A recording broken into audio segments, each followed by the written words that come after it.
Ya, sí lees del teléfono, lees antes y después no lees a todos, ¿ya? Que te acuerdes, ¿ya? Está bien, ¿ya? Me voy a acordar sus nombres, no sé si me van a quitar. Van a pararse y me van a decir, ¿ya? Ya. En rojo, ¿ven? ¿Y a quién más ha dicho? ¿Vos? Antuña. ¿Quién es el verde? Silva. Ya está. Ya. Entonces, eso es un comenzado, ¿ves? Es aquel que no causa daño al ser humano. O sea, puede vivir de nosotros, pero no nos va a afectar. Y la medida puede vivir así en nuestro cuerpo. No necesariamente nos tiene que hacer daño. ¿Ya? La palabra memiasis se deriva del griego, de 4 palabras. En es intestino, ameba, que es amoeba, is, tejido, y lisis, que produce destrucción. Hay que saber un poco de la historia del Tameo Mesolítico. En la Tameo Mesolítica, en 1875, Lodge ha descubierto este agente. Ha infectado un perro. No me pregunto, ha conseguido un campesino que tenía la enfermedad de Tameo Mesolítica y le ha inoculado la ameba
El mecanismo de reproducción. Pero ¿cómo funciona? ¿Cómo es? Ya, otra vez. Ya, ¿qué más? ¿Seguí? Ya, pero ¿cómo es la división? Ya. Pues, ¿vos querías responder? Sí. ¿Cuál es tu apellido? No, de ella. Sí, Encinas. Ya. Dime, ¿qué es la división binaria? La división binaria es una división la que ella se consiste en la división de su ADN y su citoplasma, dando el resultado de dos células idénticas o células hijas. Esta división se hace sexual y no requiere que los individuos se reúnan. Ya, bien. Sí, ya. Entonces, el trofozoito es la forma activa de la endovena histolítica. Esta es la forma del trofozoito, como ven, viene con un pedículo con el cual se arrastra y va movilizándose desde ese huevo, ¿ya? Esta es la forma patógena de la endovena histolítica. Mientras que el quiste es la forma resistente y la que puede causar la enfermedad. Este generalmente es circular o es ovoide y tiene 4 núcleos. Ahora, la evolución de una fase a otra. ¿Ya? Para que la endovena histolítica pueda reproducirse, ¿qué necesita? Un pH de 7, una temperatura de 37 grados, tiene que haber hidratación y nutrientes necesarios. Si es que nosotros no les damos esos requerimientos para que puedan reproducirse, ¿qué va a pasar? El trofozoito va a dejar de moverse, se va a empezar a encapsular. Entonces, el trofozoito generalmente tiene un núcleo. Al encapsularse va a ser un prequiste, con un solo núcleo. Pero para ser forma infectante y ser quiste necesita dividirse. Entonces, divide sus núcleos. Primero, el primer núcleo lo divide en 2 y esos 2 en 4. Ahí recién se forma el quiste maduro.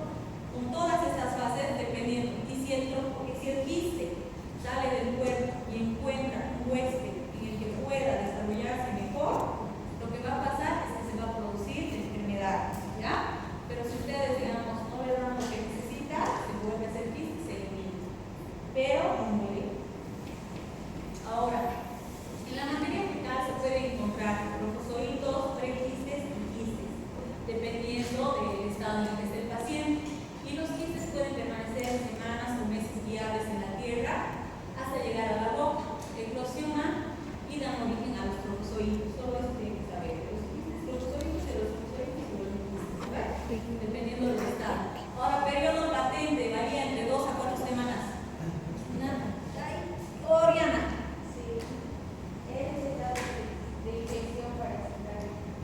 ¿Es qué? Oriana, no me acuerdo tu apellido. Mendoza. ¿Vos? Ya, ella y vos después.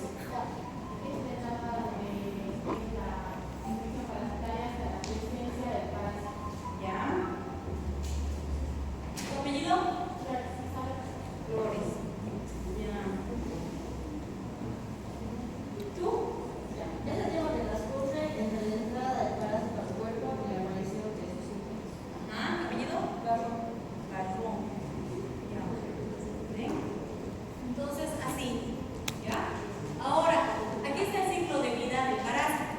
Miren, ingresa por la boca el quiste, de ahí a nivel gástrico, el tubo gástrico no lo elimina, solo rompe una capa del parásito y se va al intestino.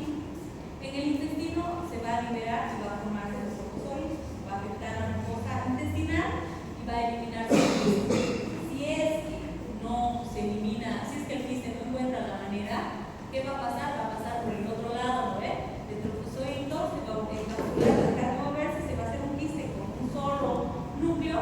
Esos núcleos se van a dividir en 2 y luego en 4, y después de eso se va a hacer un quiste maduro que va a ser eliminado por las heces y puede contaminar a alguien más. Ese es el ciclo, es simple. Es el mismo ciclo en todo, ¿ya? De quiste entra al cuerpo, se vuelve trofozoito, y si no le das lo que el parásito necesita,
¿eh? ¿Por qué el queso negro puede ser que nos contagie de amebas?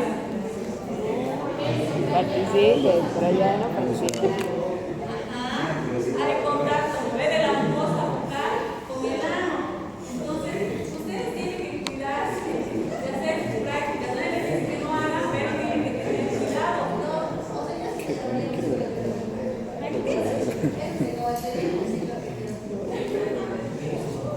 Así ya.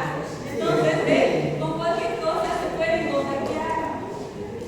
¿Ya? Esa es una práctica, por ejemplo, que les puede hacer que tengan amebas sin haber comido nada, o no mucho. ¿Ya? La infección asintomática, solo el 10% de los pacientes no van a tener infección. El 10% son personas asintomáticas que no tienen nada, pero esto es peligroso. ¿Por qué? Porque es un portador sano, que se transmite las enfermedades. Entonces es importante epidemiológicamente para nosotros, porque si hay alguien que haga comida, va a contagiar a varias personas si es que van a su restaurante, por ejemplo, pero esa persona no va a presentar síntomas, ¿ya? Entonces, los mecanismos de daño a la mucosa están primero la invasión a la mucosa. ¿Qué hace? El parásito llega a la mucosa y al contacto libera lecitina. Esta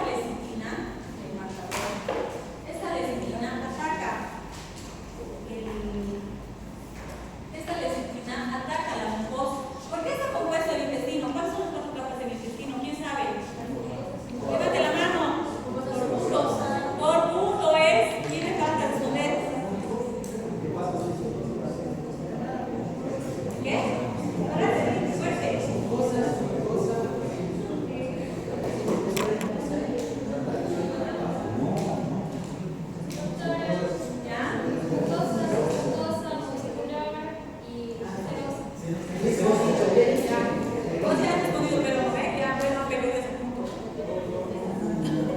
Es cierto, es así. Es la mucosa que tiene sus pelitos, ¿no ven? Es la mucosa que tiene sus cilios, ¿no ven? Luego viene la submucosa, luego viene la muscular, ven ahí, la muscular, y luego viene la capa serosa, ¿no ven? Entonces, lo que sucede aquí es que el parásito llega a esta parte, ataca las velocidades con la lecitina. La lecitina daña los citocilios del intestino, penetrando así fácilmente al intestino. Pero vienen, ¿quiénes vienen? Los leucocitos, ¿no ven? Vienen los leucocitos a atacarles. Pero como estas son más fuertes, los matan. Y al matarlos, ¿qué producen? Producen que se liberen sustancias quimiotácticas de la inflamación. Y la inflamación, en algunos casos es buena la inflamación, pero generalmente no en el cuerpo humano. ¿Por qué? Porque al inflamarse produce lesión del tejido, lo que facilita el ingreso de la ameba. Eso es básicamente lo que sucede. ¿Ya? Entonces, los neutrófilos son destruidos por la lecitina y producen daño celular a nivel de tejidos. Ahora, ¿qué factores hacen que la ameba ataque al cuerpo humano? Esos son los factores de virulencia. La capacidad de producir lecitina. Algunos tienen más capacidad, otros no. ¿Ya? Dependiendo de la cepa, algunos son más virulentas que otras. También las enzimas que degradan y también la resistencia a la lisis. Algunos quistes tienen como un doble caparazón. ¿Ya? Entonces son más resistentes a que los destruya el cuerpo humano. Otro, la resistencia del huésped. En ¿qué vemos? Que hay un bloqueo o destrucción de la lectina. Esta lectina, ¿para qué nos sirve? Para que nos mate, ¿no ven? Nos daña las velocidades, pero al disminuir el bloqueo de esta, entonces hacemos que no nos ataque. La acción de la galactosa que impide que los trofozoitos se adhieran a la mucosa. Entonces los botan, ¿no ven? Y la IgA, que es secretora con proteínas de adherencia. Ahora, la formación de úlceras. La formación de úlceras, los trofozoitos se abren paso entre las células de la mucosa. ¿No ven? Sería aquí. Aquí se abren paso Entonces ingresa el tropozoito, nuestro tropozoito ingresa aquí y daña. ¿Cómo produce el daño? Esto de aquí, el tropozoito hace tipo túneles dentro de la mucosa, con una entrada chiquitita, pero hace amplios túneles. Entonces, ¿esto qué hace? Al producir un túnel aquí entra otra, hace otro túnel acá, hace que la mucosa se desprenda, va a haber sangrado en sus pacientes. Al principio no, pero después en las fases finales va a haber mucho sangrado. ¿Por qué? Porque la mucosa se desprende y lesionas todo el intestino, ¿ya? Ahí está la formación de las úlceras, ¿ven? Porque por arriba pareciera que no pasara nada, ¿ven? ¿Se fijan? O sea, por arriba la mucosa va a estar así, va a estar con sus cilios normal, una pequeña parte sin cilios, otra vez cilios por una pequeña, pero aquí abajo la mucosa está dañada, está desprendida. Aquí se desprende igual. Entonces el daño es interno, a nivel de la submucosa, que es donde se reproducen los tropozoitos. Ahora, estas son las fases, ¿ven? En la fase inicial, ¿qué va a hacer? El cuerpo va a tratar de detenerse, entonces va a producir harto moco. Después de eso, ya no va a haber células que produzcan moco porque va a estar dañando los cilios, entonces va a disminuir la aparición del moco. Luego de eso va a haber las úlceras superficiales, que generalmente son microscópicas porque el parásito es muy chiquitito. Y luego de eso va a haber las úlceras profundas, que son las úlceras en botón de camisa. ¿Ven estas úlceras? Que están aquí dibujadas, ¿ven? Estas son en botón de camisa, que es la imagen típica de una ameba, de una amebiasis en el intestino. Y luego de eso puede ir al acceso portal y a la circulación portal. ¿Ya? La inmunidad. La defensa no inmune depende de cada persona, no depende del parásito, depende de cada uno. Porque hay personas que comen en la calle cualquier cosa y no les hace daño, ¿ves? Y hay otros que apenas un poquitito ya están mal. Entonces, de eso depende, no del parásito en sí. Entonces, las barreras naturales está el pH ácido, están las enzimas digestivas que cada quien tenga, la flora bacteriana normal, porque no todos tenemos la misma flora bacteriana, y también la capa de moco que cubre el intestino, ¿ya? La resistencia adquirida, ¿esta a qué se refiere? Hace referencia a que cuando nos hemos enfermado de COVID la primera vez, todo, ¿eh? Casi nos han matado, ¿eh? Y después de notar, esa es una resistencia adquirida, eso quiere decir. Ajá. Ahora, por ejemplo, nos da COVID y no nos hace nada, ¿ves? Nada.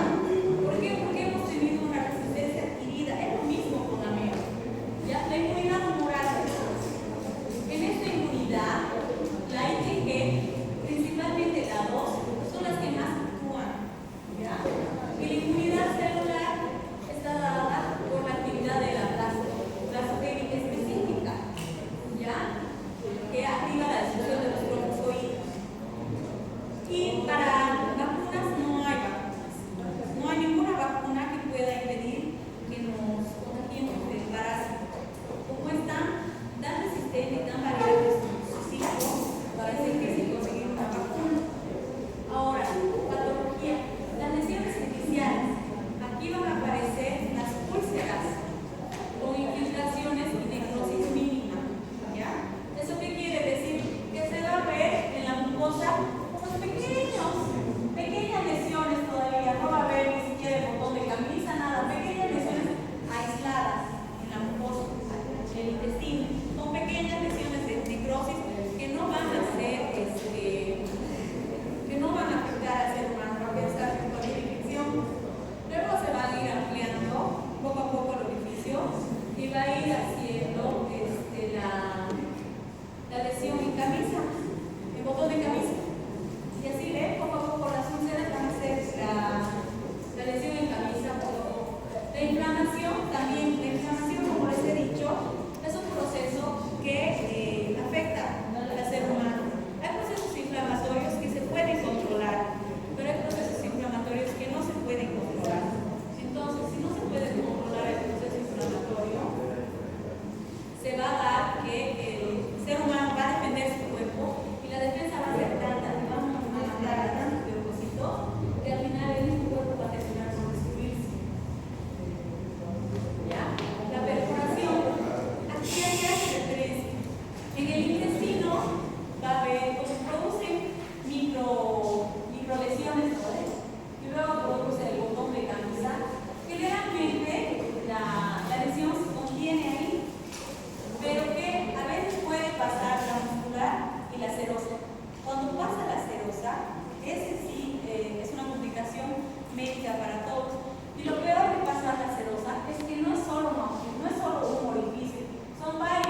Ya.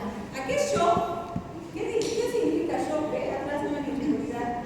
¿Quién sabe qué significa shock o shock? Un shock hipovolémico, un shock séptico.